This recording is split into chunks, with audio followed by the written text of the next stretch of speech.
While waiting for the Stranger Things finale, I built the Hawkins Arcade. Welcome to the Geeky Web.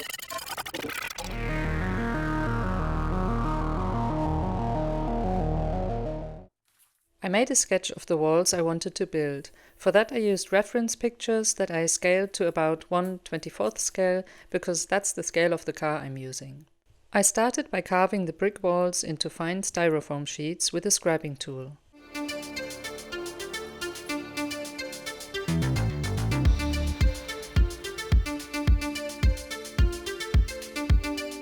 With a mixture of black paint and art podge, I primed the brick walls.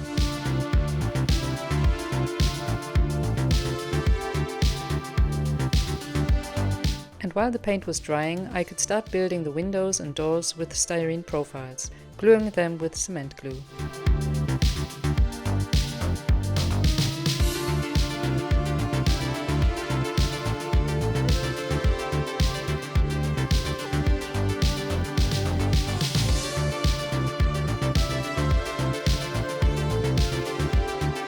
Then I painted the walls with various light browns, beige and red, mixing them directly on the bricks.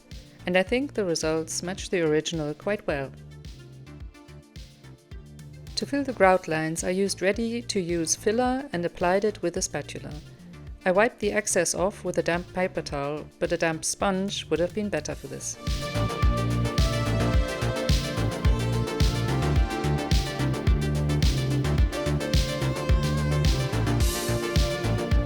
Then I noticed I had made one of the sides too long and chopped one of the windows off again. The diorama is already going to be quite big, so no need to make it even bigger.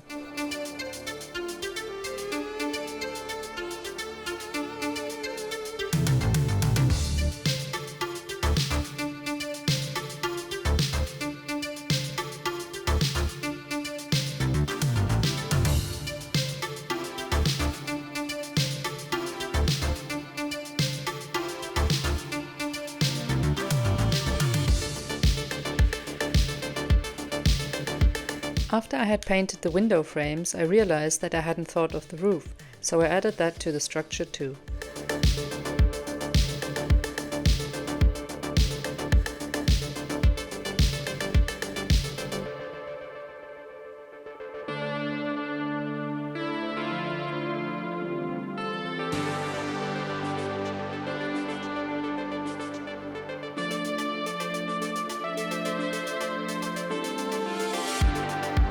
Next I made the signs of the front-facing side roof. For that I cut acrylic glass and prepared decals in Adobe Illustrator.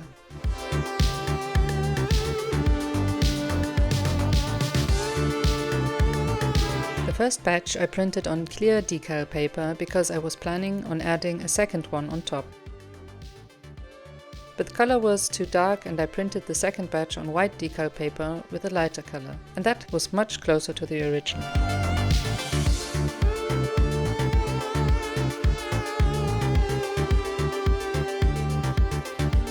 For the corrugated metal on the outside of the building, I printed this tool from the Ginger Mini Painter. He has a great selection of STL files on his Cults 3D page. I'll add his link in the description. There is one tool for round corrugated metal and one for trapezoid sheets, which was exactly what I needed for this build. It was the first time I used metal sheets in a building, and the first ones were a bit wonky, but after a while I figured it out and they turned out much better.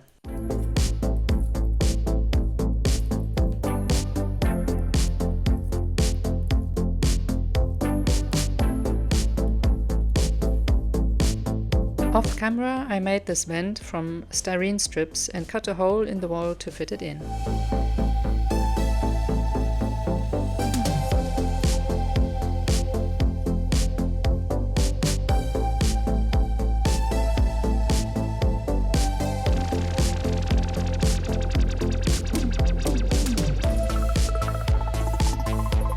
With an I-beam and styrene strips, I made the supports for the right side roof.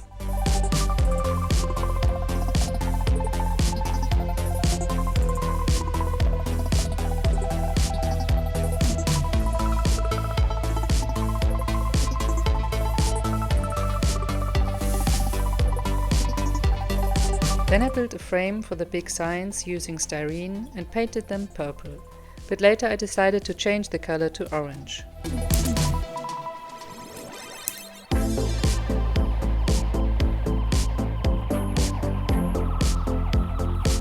The side roofs have round corrugated metal sheets, so I used the other tool from the Ginger Mini Painter and made those too.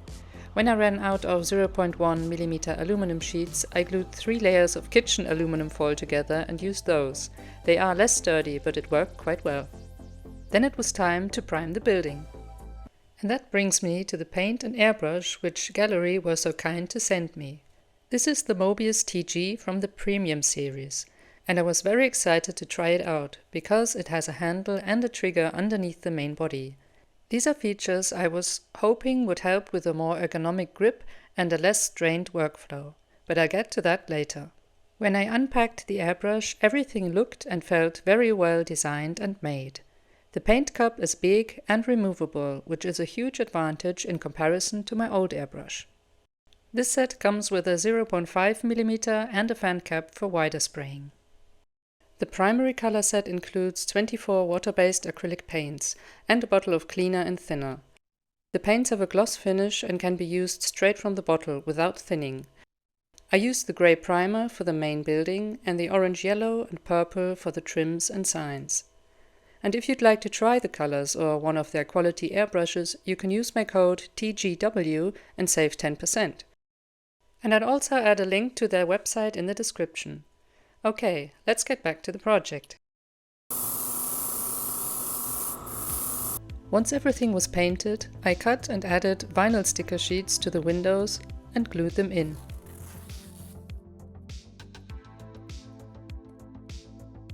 Then I designed the neon signs and did all the wiring for the LEDs.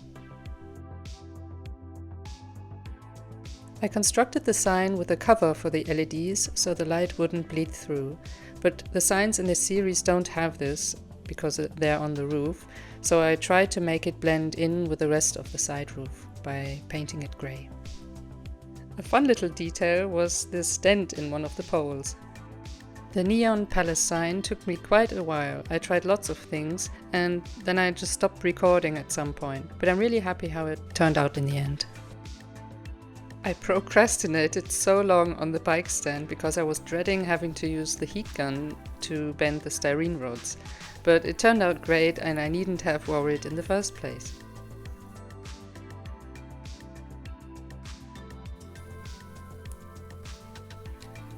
That's all the elements for the arcade building ready. Next is the big sign.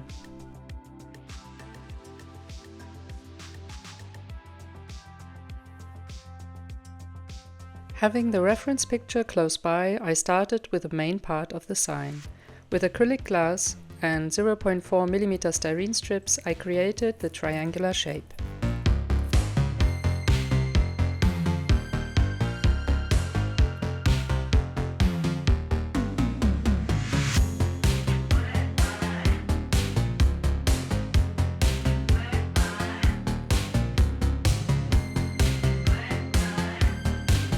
.4mm styrene is easy to bend and therefore also not as sturdy, so I used 2 layers.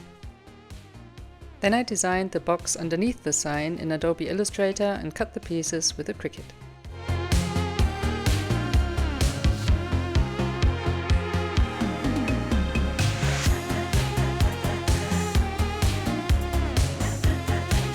Next I built the beam that holds the sign and sanded all the pieces.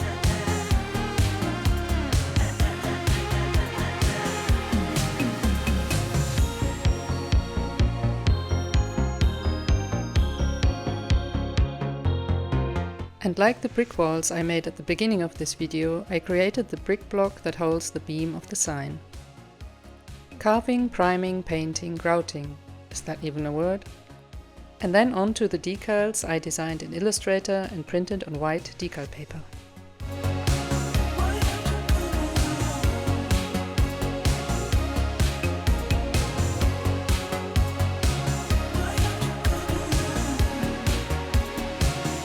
I'm pretty pleased with that.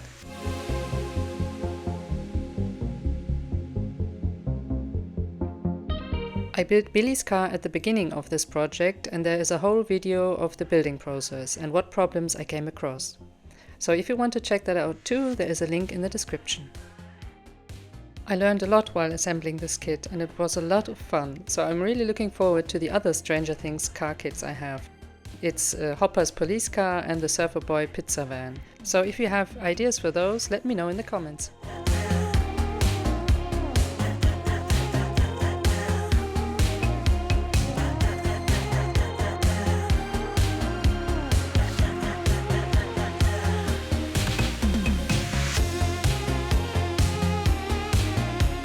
I experimented with different colors on thick white paper before I actually painted the car.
And of course we need LEDs in the car.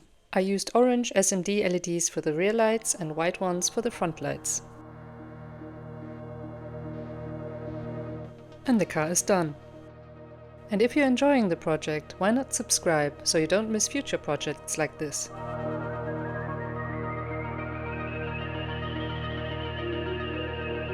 Ideally, I would have made the base using wood and foam, but I didn't have either, so I used cardboard and MDF.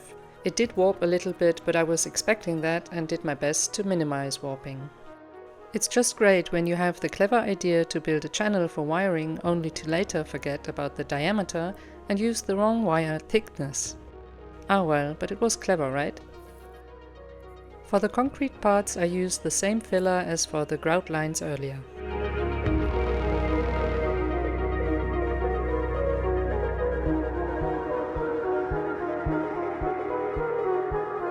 I wanted to add a gate to the upside down, so I cut a hole in the cardboard MDF base, which was very messy and took much longer than this short sequence suggests.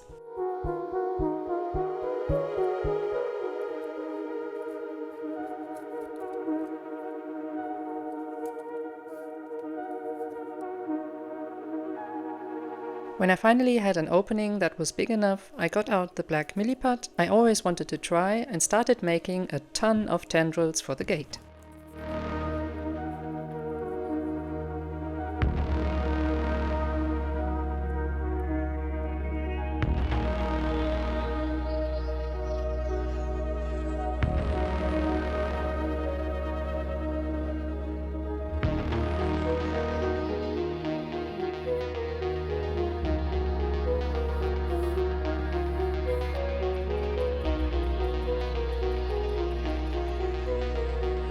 I was so eager to make the tendrils that I totally forgot about painting the asphalt and road markings first. Anyone else forget stuff when they're excited?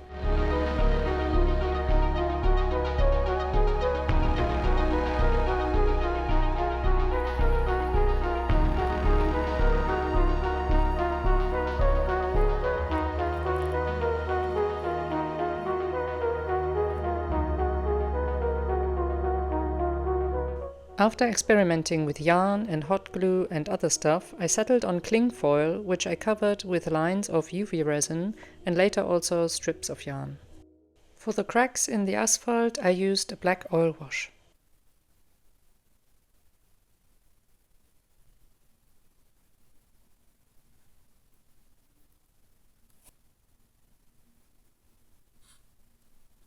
The last step was to connect all the wiring with the batteries and glue in all the elements I made. This build took longer than anticipated, but I'm really happy how it turned out.